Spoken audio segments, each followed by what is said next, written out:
Hello, neighbors. This is the Agarwal family from Indiana. We're owners at Animal Kingdom Lodge, and you're listening to my DVC Points podcast.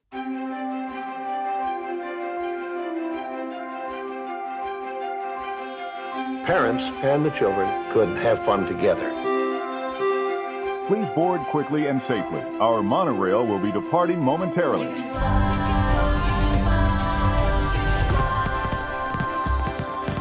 Welcome to the My DVC Points podcast. Join the conversation as DVC members share their stories, personal preferences, and magical memories. Your reservation is confirmed, your fast passes are booked. Pull up on the yellow strap because our journey into the magic of membership is about to begin. To infinity and beyond. Now, here's your host and curator of magical stories, Chad Pennycuff. Welcome home, neighbors, to episode 278 of the My DVC Points podcast.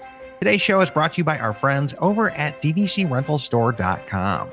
If you guys don't know, this is a big vacation planning season. Families got together over the holidays. They started figuring out their 2024 vacation plans. And then after they leave from Christmas dinner, they kind of go home, send a few text messages, and then make some decisions. And then they start contacting the rental store looking for your points.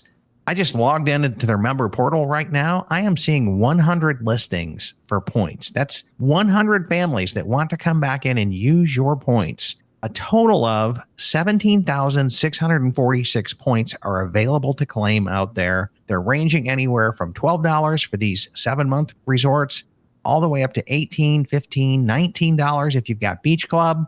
The demand is there for your points. They are in high demand. If you'd like to make some quick cash and put a large percentage of that initial down payment in your pocket right now to pay those dues, our friends at DVC Rental Store can put cash in your pocket pretty quickly when you pick up one of these reservations and book for another family. DVCRentalStore.com. Let them know you heard about them here on the My DVC Points podcast.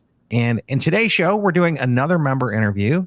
I'd like to welcome Sean Manzano to the show. How are you doing today, Sean? Doing great, Chad. Glad to have you here, my friend. You have sent in some amazing photos, so we're going to be talking about some of those today. But let me start off with my usual question here.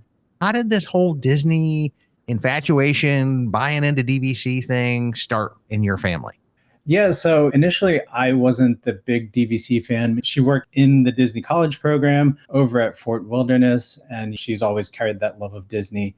Back in about 2013, right after I finished grad school, she took us to Disney World as a present for graduation. It was my first on-property stay. We stayed at Pop Century. We had the free dining plan, and I just sort of fell in love with it after that. Just seeing, not just so much reliving some of my childhood, because I did go down maybe like once or twice as a kid, but those kinds of memories I don't really remember as much. But just seeing her excitement, how much she loved the parks and just being there sort of sealed the deal for me.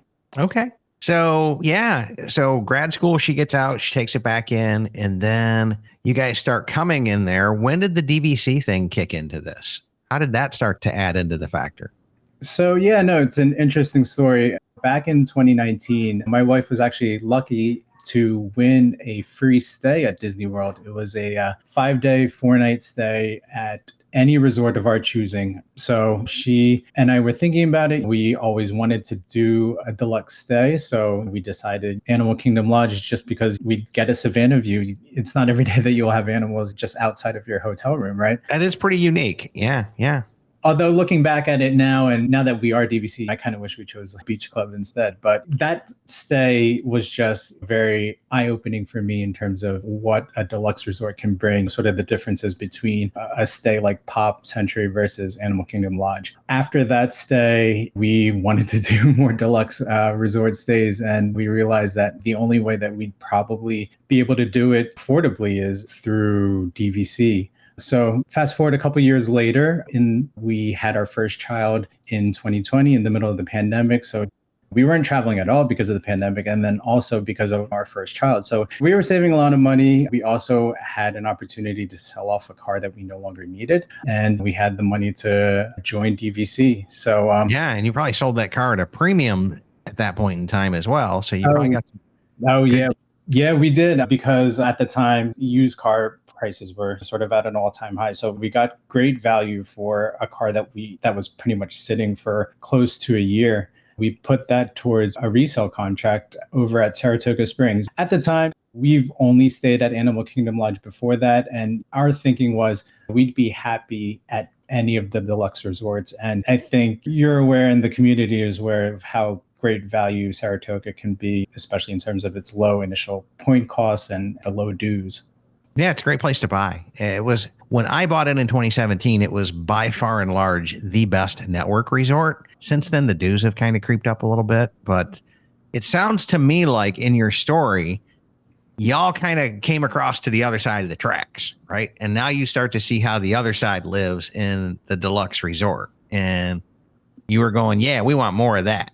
Pretty much. And we went at it pretty hard. We started with that first Saratoga contract. It's about a 210-point contract. And we're kind of spoiled because it was almost like a super loaded contract, right? There were double points and then we added it on. It was a December use year and the contract loaded in October and it had like another 100 or so expiring points. So we almost started off with more than 500 points on that contract. So that kind of spoiled us and thinking we might need more points. And because of that, add-on-itis hit pretty hard. We added on direct about a month after that first contract loaded. When we first visited in 2019, hearing about Riviera, it was a resort that we liked the idea of, the theming and everything. And we just decided that especially since we couldn't use our resale points there, the next best thing would be to buy there direct. Okay. So what I'm hearing here is you started off with a Saratoga resale, which I think is a great thing to do because A, it's the number one resold timeshare out there in the world. Nobody changes hands more often. It's one of the larger resorts. It is the largest DVC resort, but it's by volume, it leads the resale market. So if you decided it didn't work for you, you had an easy out to just resell your Saratoga because it sells so easily and there's so much volume in there and selling it. I think that was a really good move, but it sounds to me like, what'd you say, a month after your points loaded, you were calling up the direct guide saying, hey, we want some points that'll take us to Riviera? Pretty much. I mean, it was right after the points loaded, we were able to find a 2-bedroom over at Saratoga that aligned with our daughter's first birthday. So we went down there to celebrate her first birthday. We brought both sets of grandparents along. And during that stay, we contacted a guide. We toured Riviera and added points on right after that trip. Yeah, I mean, add-on-itis hits you fast. It really does hit you fast. And so I can definitely understand that, and a bunch of people can as well. So I know you mentioned you wanted to do this more, but what was some of the other driving factors in buying DVC? I think one of the biggest driving factors is just, it's an investment in my family, right? I mentioned we had our first daughter in 2020.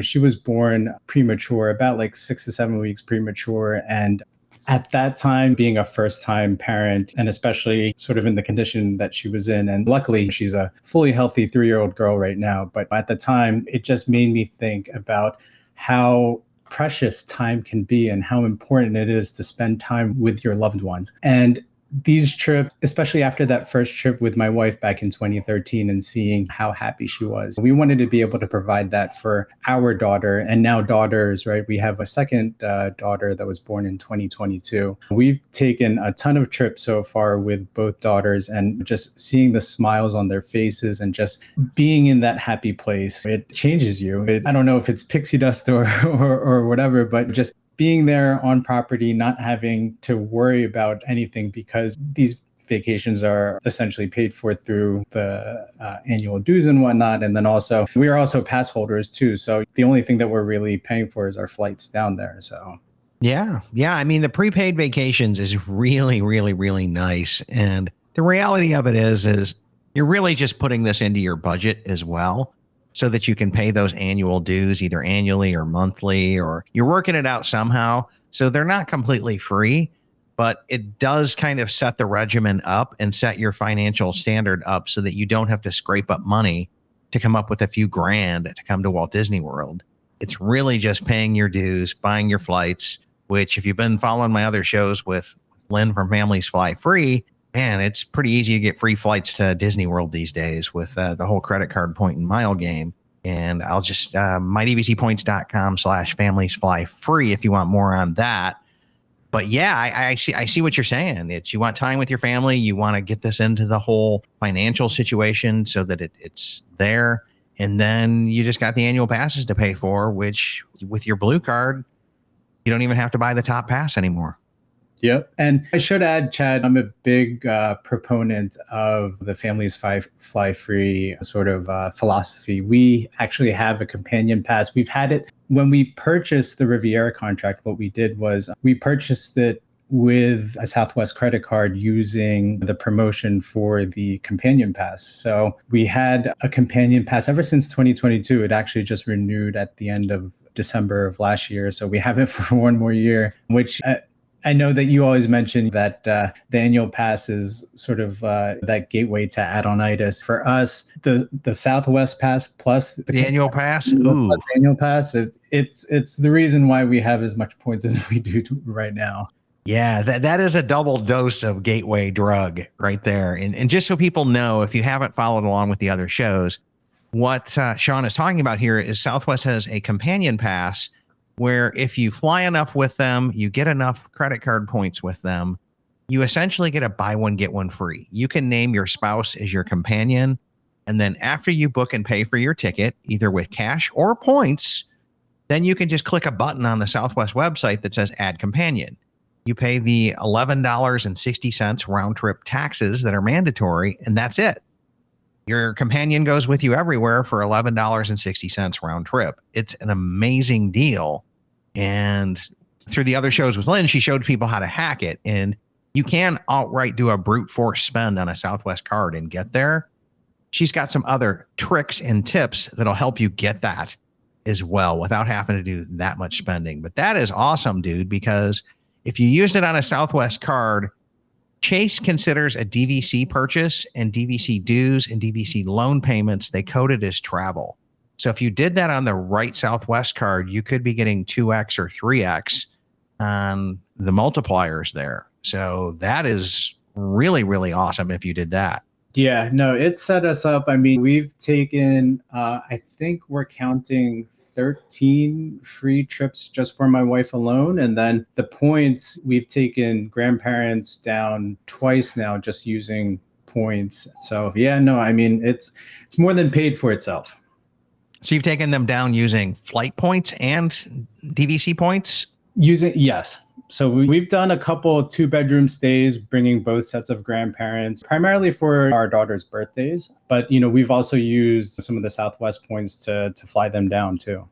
Yeah, I mean, that is the epitome of Families Fly Free mentality right there is how do we get the entire family on vacation and not have to pay for hotels, not have to pay for flights, and just use the whole credit card reward systems and games right there. So I think it couples really, really, really well with DVC points because of the whole budgetary factor of DVC. It's prepaid points, and then you work out how you're going to pay your annual dues, either prepaid or monthly.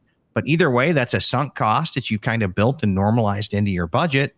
And then if you're going to use points for one person and pay $11.60 for two people to fly down, it's just like an amazing deal. And then if you've got your annual passes built into it, then you're talking, okay, what am I spending on Disney food on this trip? Which is going to be a little bit more than normal back home, but you got to eat someplace.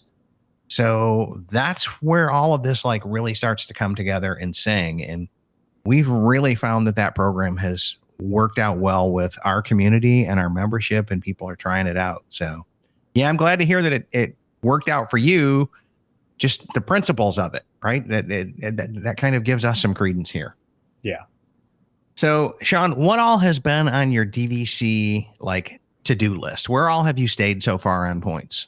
So we've pretty much stayed everywhere on property except for Beach Club. I think since we don't own there, it's kind of tough to get into. Although we are primarily a 1-bedroom family, so I'm hoping we can sneak in at the 7-month mark eventually. We just haven't gotten to it yet.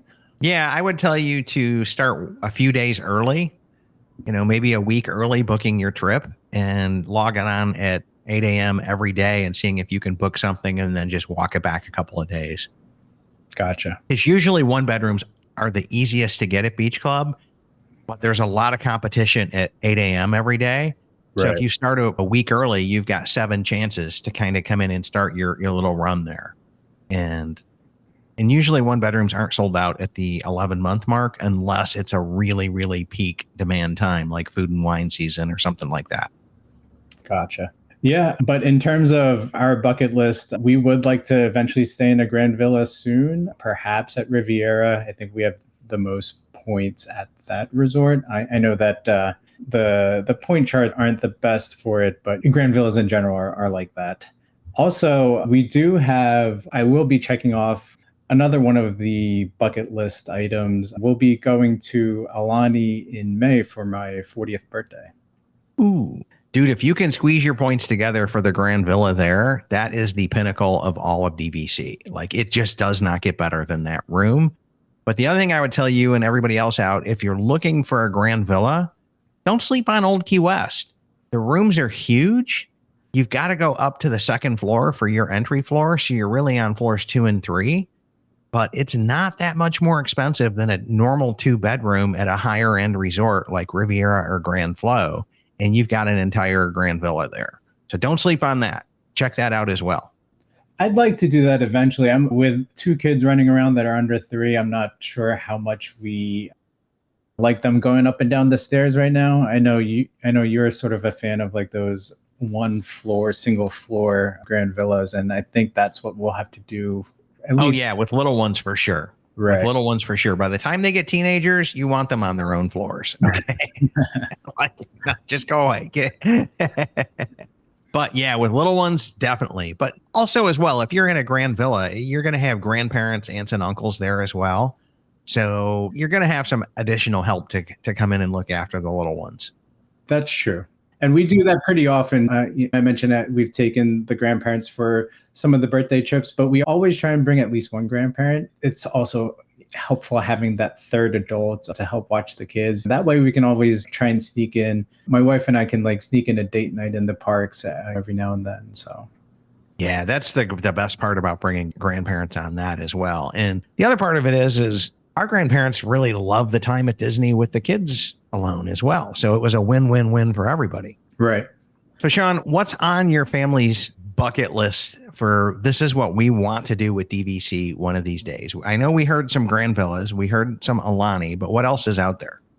Eventually would like to get out to the West Coast. My wife was originally from New Mexico, and Disneyland was like her main park as a child. And we would like to head out there. I know Grand Californian is probably going to be next to impossible to get, but we might want to try the villas there.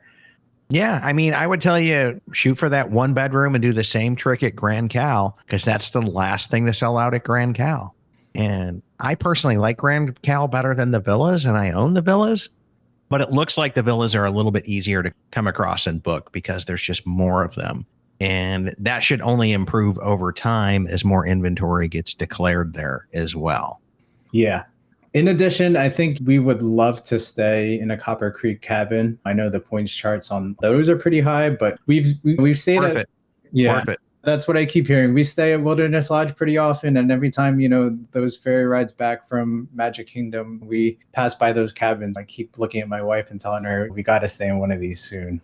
Yeah, they're definitely worth it. They are bucket list worthy, and I got to stay in one in the pandemic thanks to a listener who could not cross the border from Canada. It was like, Chad, can you take these? And it was like, for the sake of podcast research, buddy, I will take these off your hands for you. But that was an amazing, amazing deal, and still set up a lifelong friendship with that listener and their family. And we connect every time that they're in town. And that's just a ton of fun as well. So what do you consider like hidden gems of a Disney vacation? Obscure food, attractions, a feature that somebody else should try? Because I mean, once you start coming regularly, you start to find your own little kind of corner of the Walt Disney World. What would that be for you and you? For us, it's zigging when people zag. Like as I mentioned before, we have annual passes. So for us, it's not about rope drop to close. Especially with 2 under 3, it's kind of hard to do that, right? We're already limited by the kinds of rides that we can do. So there's really no rush for us, right? So like we like to manage our park visits by essentially doing whatever our kids want to do. My eldest daughter, she is a big fan of Donald Duck. So like we always have to go to the Three Caballeros ride in Epcot, followed by, as long as the line isn't too long, the meet and greet right there in Mexico. She's also a huge fan of Toy Story. So a visit to Toy Story Land is a must. Doing Toy Story Midway Mania, even though she can barely pull the string on that game, she loves playing that. And it's funny because she's just about to turn 3 years old, and I think she's like less than 3 feet tall, but she sees Slinky Dog and she points at it every time, and she's like, Daddy, I want to ride Slinky Dog. And, and we're like, you're not quite tall enough yet. And we've set up a height chart in her room. We printed out a sticker of a Slinky Dog on it, so that once she reaches that height, she'll know that she can ride it. So that's something that we're looking forward to. Dude, that's completely awesome. I mean, that is just a heartwarming story as well, because I can visually picture the little girl and the measuring stick, and then putting the sticker when it's like, hey, when you're as tall as this sticker, you can ride Slinky. So I would be coming back in, and this is just the Disney nerd dad in me. I'd be figuring out what the other rides are and putting stickers on all the way up the chart for her, saying, hey, you can do these, and these. And it'd be a fun thing with photos and kind of mapping that out over the time and years. And I could see that being a great little like YouTube, Instagram deal of putting together all those little clips together. I think you're onto something there, Chad. We might have to do that. I know Slinky Dog is her must-have ride. She hasn't really expressed an interest in any of the others, but I'm sure as she grows older, she'll find some other rides that she wants to do. Yeah, they're coming. They're definitely coming there. Has anything changed in the way you guys do Disney since becoming DVC members?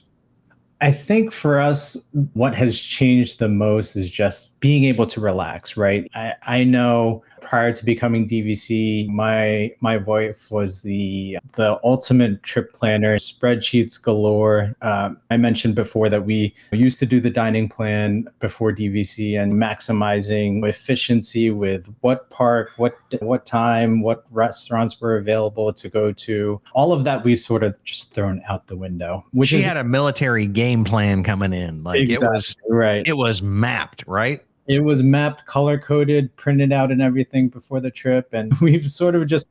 That makes my nerdy little heart sing. I remember those days. And now it's just, especially with the APs and now with park hopping pretty much all day now, we've pretty much thrown all of that out the window. It's more like, where do you feel like going today? What do you feel like doing? I don't know. Well, we're staying at this resort. I don't want to take the bus. I don't want to put the double stroller on the bus. Let's just take the Skyliner over to Hollywood Studios. And I'm just happy if we just walk around and grab a green milk. Like that's become our trips now, which is great. Like if we squeezed in a ride or two, we're fine. Otherwise, we're also just fine just taking in the sights and the sounds. I think one of the biggest things in terms of just what's changed the most is just being able to relax and enjoy some of like those small, intricate details that you miss when you're jumping from ride to ride to ride to attraction, etc. It's like you've slowed down and you kind of came back into it and said, you know what, we're going to do this at our kids' pace. And because you mentioned earlier, your kids tell you what they want to do and where they want to go and that, which is a little bit different. And so with this approach, do you guys use Genie Plus at all? Is it even a viable product? No, we haven't used it once since it came out. We've done rope drop for one time. We did rope drop for Epcot going to Frozen Ever After. But that was about it. Like we don't rope drop as much anymore. We're not out there till closing. Both daughters, I think the sounds of the fireworks kind of freak them out a little bit. So we don't stay for fireworks, although we have invested in some of those noise canceling headphones for toddlers. And I think that has helped a bit. Yeah. And actually a pro tip for families with little ones, if you're at Magic Kingdom and you want to get away from the crowds, riding Dumbo at that time when the fireworks show is starting is a great idea because there's never any line And also the cast members just let you stay on that ride. And they also pipe in the music too. So you can see the fireworks, you hear the music while the ride is going. And if your kid loves Dumbo, I mean, I think that's my daughter's second favorite ride right now. I think our record is staying on it 7 times in a row. So wow. Yeah. That is an amazing ride to do during fireworks because you're right there behind the castle and you can just kind of look up and they're right there. And you're absolutely right.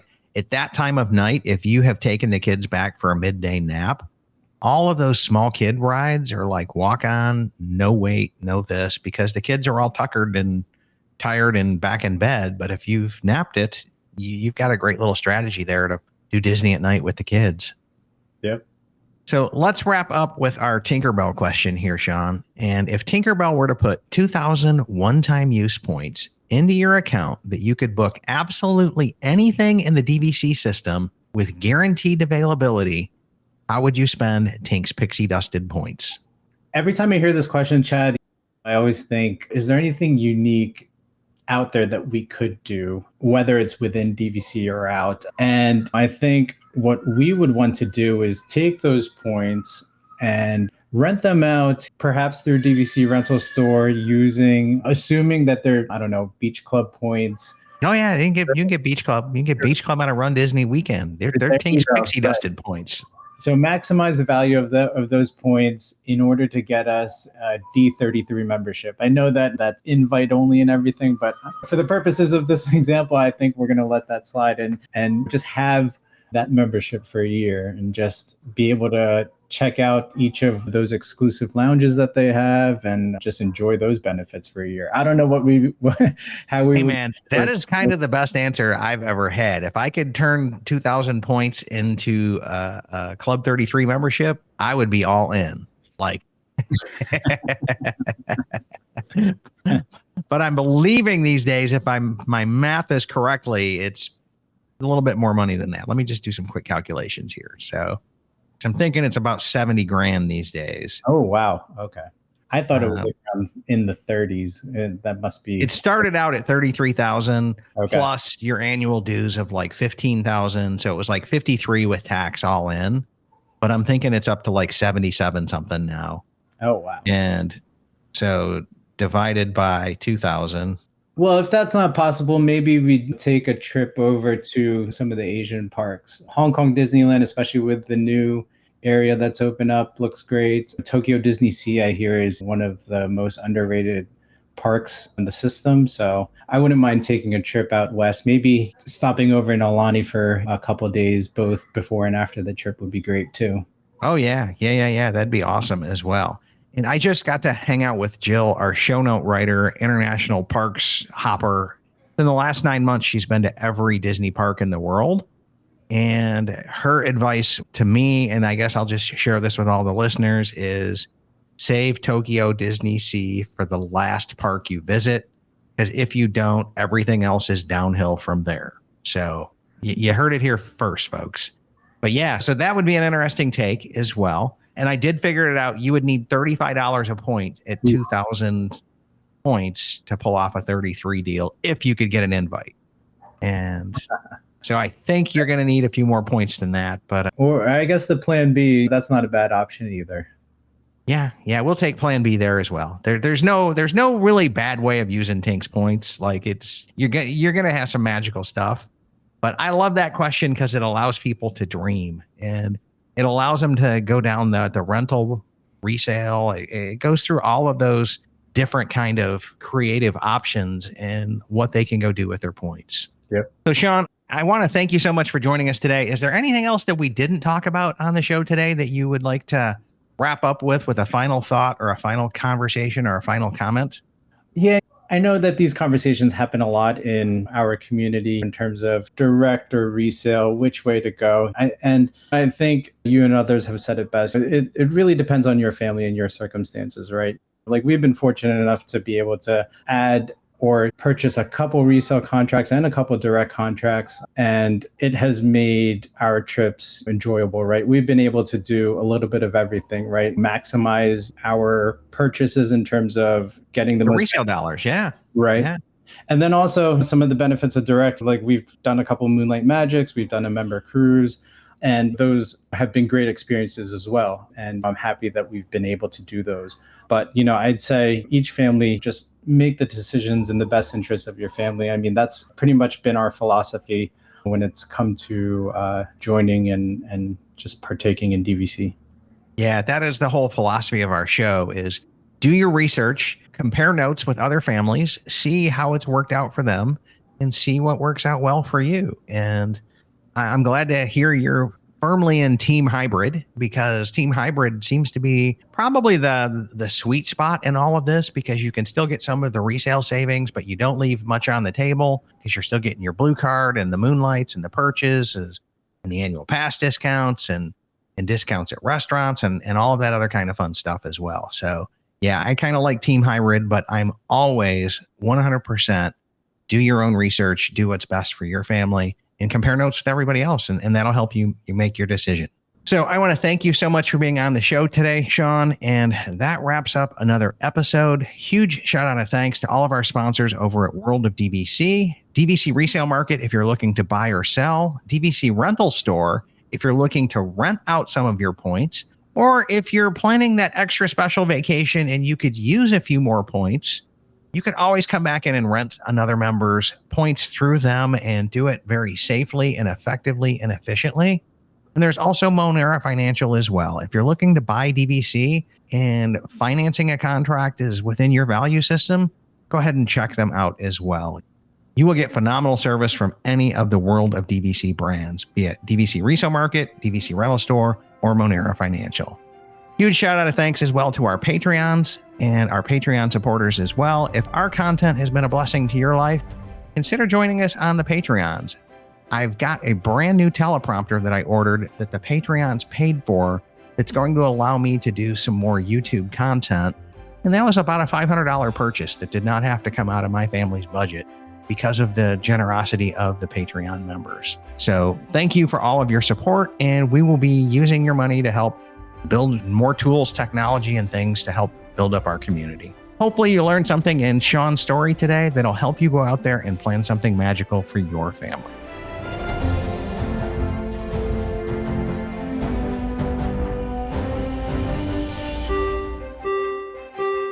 Ladies and gentlemen, please watch your head and step as you exit, and take small children by the hand. Aw, chill up, Dad. You know I'll come back. With DVC.